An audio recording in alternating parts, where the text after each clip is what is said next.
but we're going to talk about health care real quick. Lieutenant Governor Peter Kinder, how are you, my friend? Thank you for having me on, and thank you for all you're doing for our soldiers and our fallen soldiers like Corporal Marler, and we cannot honor them enough. You asked me to come on to discuss health care, and I wanted to say in the spirit of health and wellness, Jamie, I just got in from my 31-minute morning jog. I'm trying to get in shape, make sure I'm not embarrassing myself. 2 days from today, I'll be running in the annual Komen Race for the Cure downtown St. Louis for the 6th straight year, and I want to encourage everybody to come out and join us. You can run or walk. Yeah, you can join the 97.1 FM Talk team there, too. We've got a team going on, and so you can be part of our team there at 971talk.com. But that's great. I'm great you're going to be running there, buddy. Yeah, 6th straight year, and look forward to it, and 65,000 of your closest friends will be there. So you went jogging, did you, this morning? I did. I sort of resemble a guy trying to run in a swimming pool. That's about my pace. Well, they take all comers at the Komen Race for the Cure, so that'll be great, man. Hey, this Post-Dispatch editorial really was unkind to our buddy Peter Kinder, and I'm not going to read the thing to you, but you can ask about it. But to hear just the beginning here is what I'll read you. I'll let the Lieutenant Governor respond to it. To hear Lieutenant Governor Peter Kinder and other Republican leaders tell it, federal health care reform will bankrupt Missouri taxpayers. The cost, Mr. Kinder told a television reporter last month, is a moving target, so we don't even know how much, but I'm using the figure $500 million a year in a few years.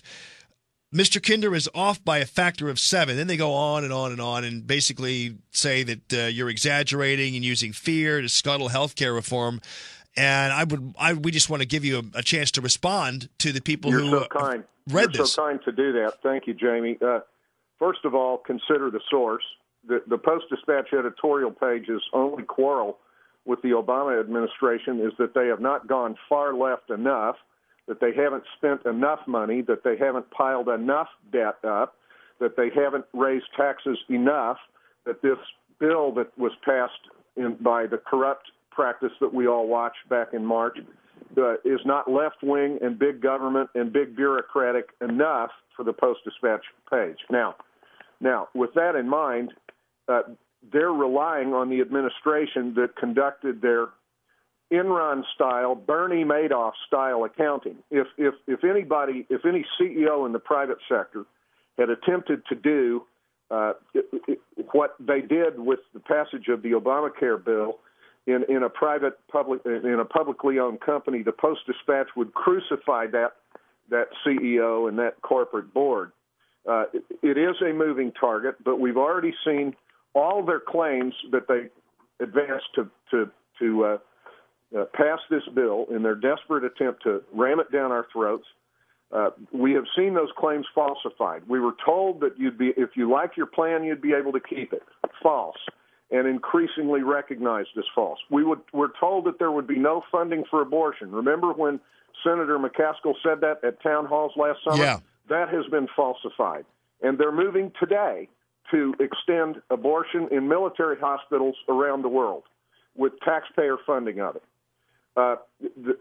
They're moving on every front. Now, we've seen them claim that that it would come in under $1 trillion, and that claim was exploded within a few weeks of the passage at the end of March, when the CBO came out and said no, it'll be well over $1 trillion. Right.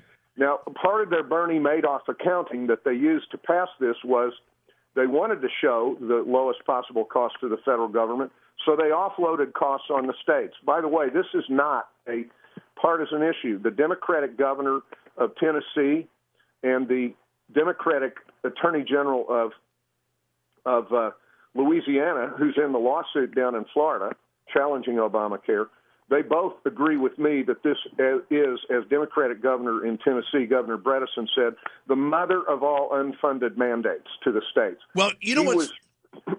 I could go on, but yeah. Go ahead. I just want to tell you, what's the funniest part of this editorial, though, Lieutenant Governor Kinder, is the fact that they say, well, even if they say, well, it's not, okay, so he's wrong about $500 million, right?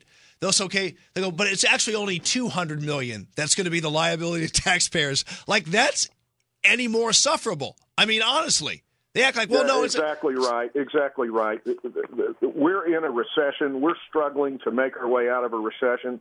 We're in a global economy, and here they want to load 1/5, to use their number, 1/5 of $1 billion in new costs on Missouri taxpayers.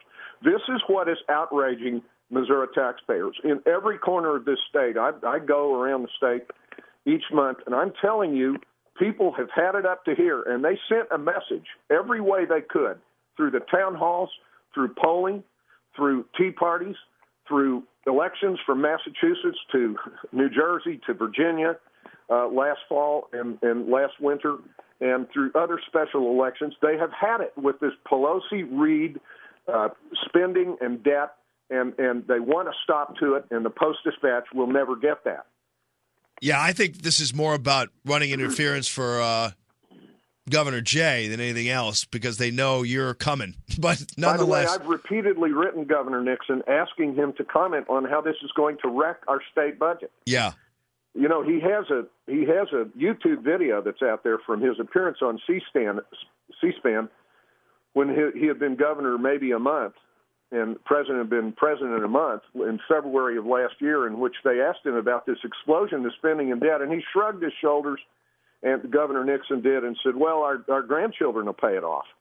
It's too bad you got to write him a letter when you write down the hall from him. There's a moral component here that the other side doesn't want to acknowledge. No, I'm totally with you, and we appreciate you coming on, because I think you very saliently state it and state the case, and we know what's going on here, but we're glad you got a chance to be able to fight back. Thank you so much, Jamie. Before the end of the month, I'll be filing my lawsuit. I want to come back on and tell you about it. Absolutely. You're welcome anytime, my friend. That's Thanks, Lieutenant buddy. Governor Peter Kinder calling from Jefferson City, and we appreciate you, buddy. LieutenantGovMo.com is where you're going to be able to find him. .org or whatever it is. You're never going to that website anyway, but... What? I mean, I'm serious. Coleman in the morning. Common Sense Radio. Who goes to state websites? He's running for. He'll run for governor someday, and that's why the Post is trying to get in his way here. Your phone call straight ahead, 969-9797, 866-455-9797.